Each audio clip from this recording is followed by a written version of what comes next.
In high school, I got ridiculed a lot because I told people that I was going to have my own Las Vegas show, and they thought that was ridiculous. But I grew up, I set some big goals, I took some big actions, and I ended up starring in not one, but 2 Las Vegas shows. I've actually been in 3, but only started in 2. But now I'm involved in my 4th show, but in a very different capacity. This time I am behind the scenes, but I also started at ground level with this and took this show from 0 all the way to being the biggest production I've ever done in Las Vegas, or actually the biggest production I've done ever.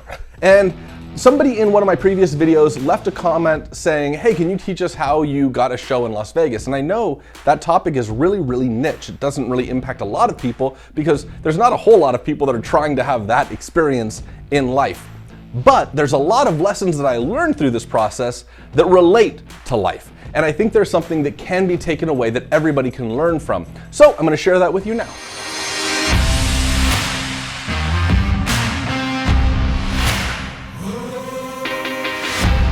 Hi, my name's Tyus. I make videos on personal liberty, escaping the rat race, living your freest life possible. And when I was younger, I didn't grow up with a lot of resources. I didn't have a lot of things at my disposal. In fact, I felt pretty insignificant because of that.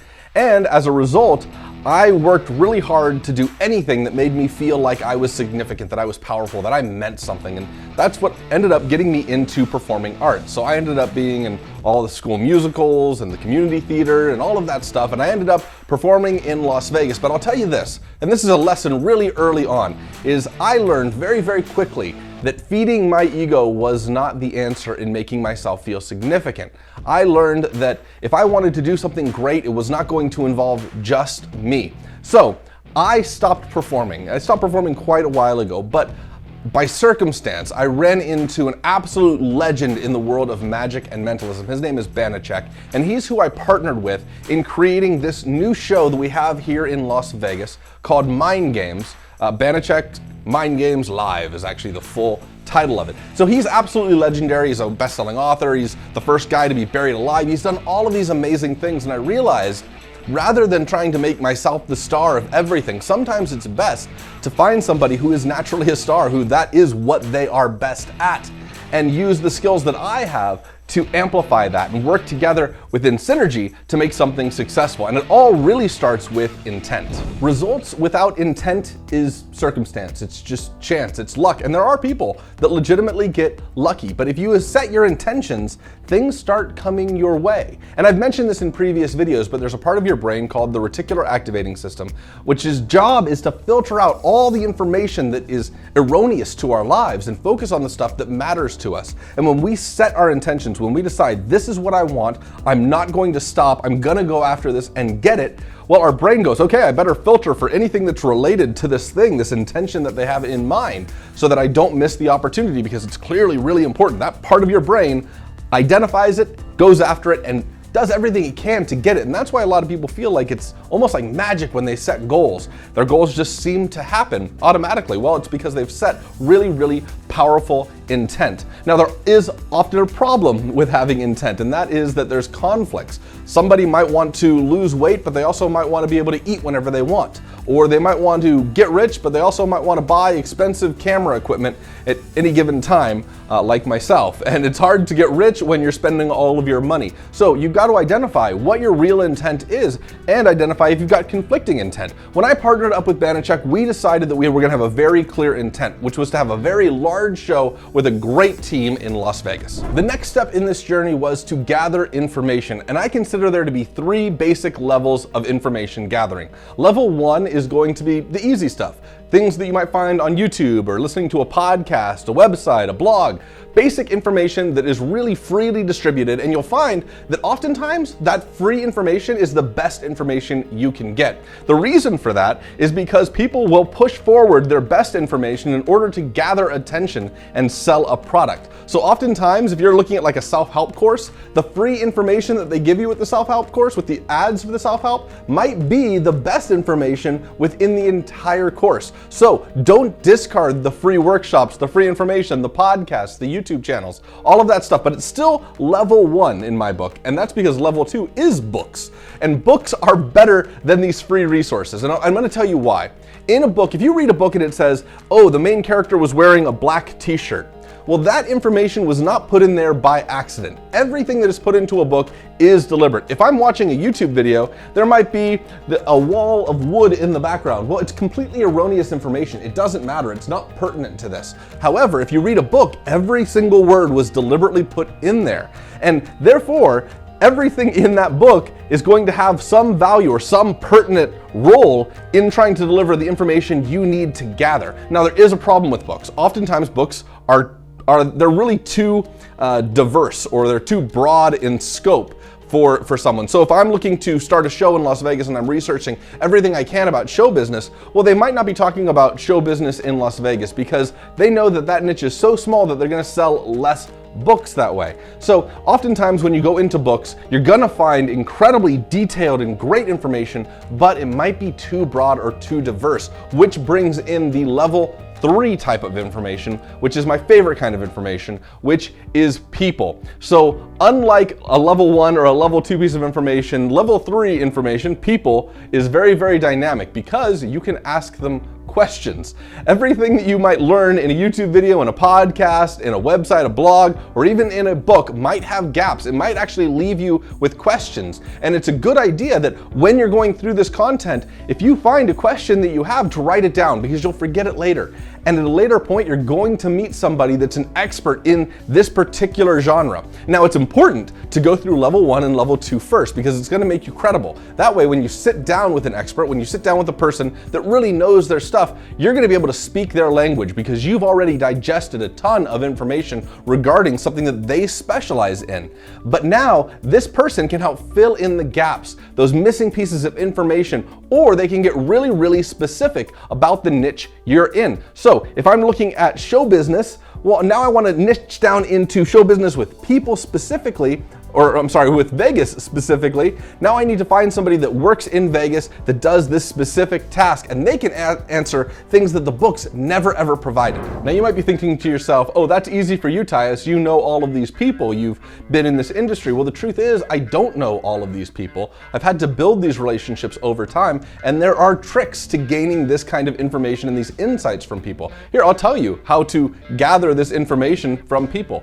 Here's easiest thing you can do is take them out to lunch. Invite them out for food. You'd be surprised how cheap of a bribe that is for information that could be worth thousands or hundreds of thousands of dollars if utilized correctly. Now, if you can't do that, if they're not interested in going out and getting a meal with you, maybe you can interview them, which is another strategy that I have taken in the past. It's like, I want to interview you. I know you're an expert in this industry, and it really appeals to people's ego. And you can sit down and they know you're going to ask them a bunch of questions. If you can't sit down with them, which is ideal to sit down with them, you might only be able to email them those questions, but people are really, really helpful and generous in their response.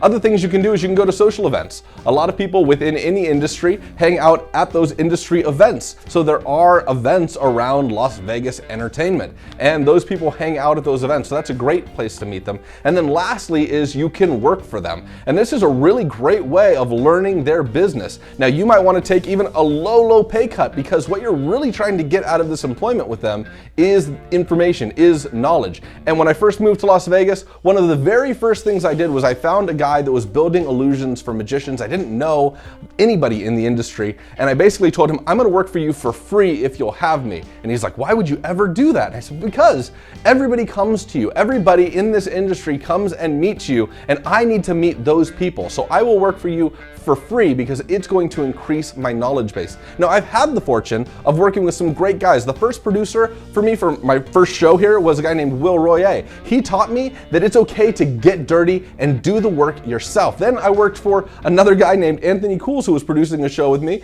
and he taught me to think of show business as a business.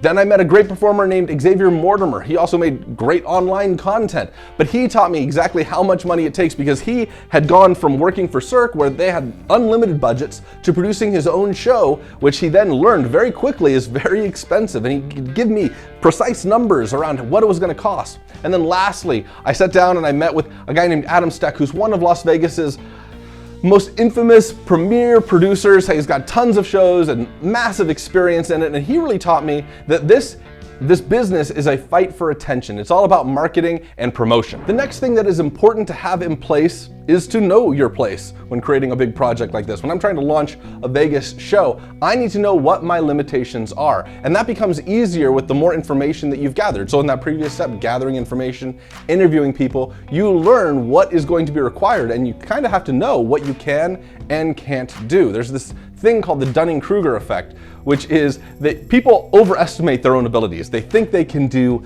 everything. But when you start hanging out with people that are experts in a particular area, you realize that you might not be as good as you think you are. And when you realize that you've got a deficit in an area that you're going to need to have in order to complete a project, you have three real options. One, your first option is you can give up. You can say, hey, it's too big, I can't handle this, it's outside of what I'm capable of. The second thing you can do is you could learn. You can go and say, I'm gonna study, I'm gonna learn. Maybe it's you need to learn how to be a programmer. And that seems enormous to me. However, if you care about the project enough, the resources are out there to learn that skill. Or the third option is you could outsource it. You could get somebody else to do the project. Do you know anybody who has done this before? Does a friend of a friend know somebody who has done this before? The world has gotten a lot smaller thanks to the digital world that we live in. And now it's possible to have people across an ocean get work done for you, which is just amazing. Oftentimes, that can be expensive. It can be very expensive to hire people and bring people in. You might say, I don't have those resources. But maybe you've got a skill that you could offer in trade. I've been doing video production, video editing, and filming my whole life.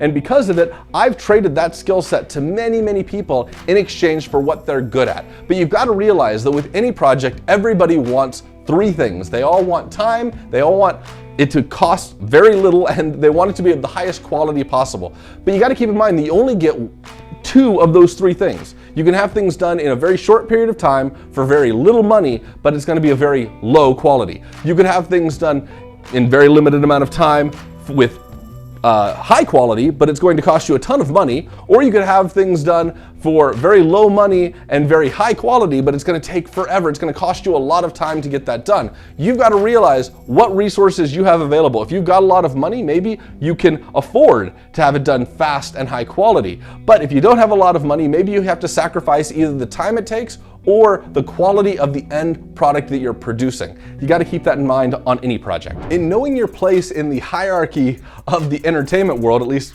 for me, I'm looking at entertainment because I'm working on this show, you got to know where you sit within that. And I divide that up into different classes. So there's Class A. A Class A is going to be massive. They're big, and honestly, they're kind of unapproachable. This is going to be things like Cirque du Soleil, Lady Gaga, Usher, Justin Timberlake. These shows are so big that one, they're difficult to approach because you don't know who to approach. They've got massive teams. And if you do get an in with anybody, it's so compartmentalized. Wardrobe is going to be its own department, and accounting is its own part, and management is its own thing, that it's really hard to get all of the answers you might have because it's so broken up into different segments. Even the people that run the whole project don't know how everything's done because it's so big. In Magic, this would fall into people like David Copperfield, Penn and Teller, or Chris Angel. A lot of these guys, they're amazing at what they do, but they don't handle their own marketing. They've got a team that handles that for them. They have a team that handles the management for them. They've got a team that deals with wardrobe and everything else, the graphic design, all of that stuff. Now then you get into Class B. Class B are people that are incredibly experienced but also approachable. Now I think when it comes to entertainment, this is easily encompassed by the local production companies that do all of it. They do everything. So if you approach them, they know everything. To give you the names of these people, I would say SPI Productions, Spiegel World, Stabile Productions, David Sachs, UD Factory, Bill Volkner, the list goes on and on and on. There's also shows like this where Carrot Top knows a lot about his show. The guy's got a degree in marketing, so he doesn't just know how to tell a joke. The guy actually understands the business. Thunder from Down Under, Blue Man Group. These are smaller productions than those gigantic Cirque du Soleil monstrosities, but they're also way more approachable and they're still professional. In the Magic space, which is the space that I deal with, that's my history, my background, and the show that I'm producing, that's going to include Mac King, Shin Lim, Pip the Magic Dragon. Those are the people that fall into that category. Then you go into Class C. Now, Class C are still professionals, but they're a little bit more inexperienced. In fact, this is where I try and classify myself. If I'm jumping into a project, a new place, I want to be professional, but I have to realize that I'm inexperienced in that. I've got to make myself humble and know that, you know what, right now I'm a Class C, but the effort is to move into being a Class B. And then there's Class D. These are people or companies or shows that you might want to avoid. And the reason you want to avoid this is because they don't have very high standards. The quality is very low. Maybe in the show business world, the venue is of lower quality. And that matters because if they're willing to accept lower tolerances, you don't want to have that influence you on what you're willing to tolerate for your project. So far we've set our intentions, we've gathered information, and we've connected with others within the industry for the project we're working on. In my case, again, show business. But in your case, it might be anything. The next step is really, really easy if you did those steps first, and that is to gather a great team around you. Now for me, in the show business space, that was getting a producer, PR, public relations, lighting, a technical director, and a normal director. However, what happens for most people, the reason this step, which should be very easy, becomes very, very hard, is people mess up on the semantics. Now semantics is just going to be the order of operation and how they choose to do this. A lot of people, when they're starting out on a project, they go out and they try and collect great people first.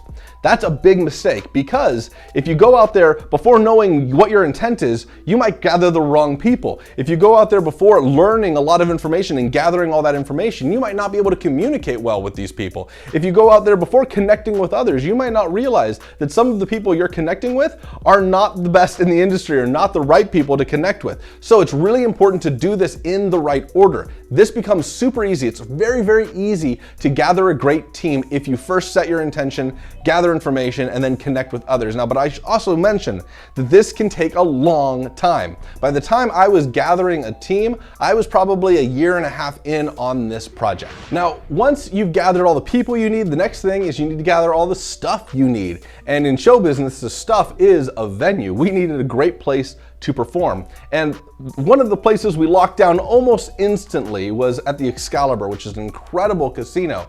However, we had that thing tied down, we were good to go, and then somebody came in and offered the producer there a lot of money, and we lost it overnight. I got this phone call and they're like, sorry man, unless you can come up with like $3 million, you're out. You don't get this property. So we moved on to the Mirage, which we looked at 2 different properties there. One was called One Oak, which was a converted nightclub. And one of the problems with that is we were only going to be allowed to bring in people that were 21 and over, which in Vegas is a lot of people, but it means we're gonna cut out kids. And in a magic show, kids love magic. Why would we cut that out? Ultimately, we lost the Mirage too because there was this initiative called the 2020 Initiative, and they cut a lot of different rules, and we lost out on all of that property.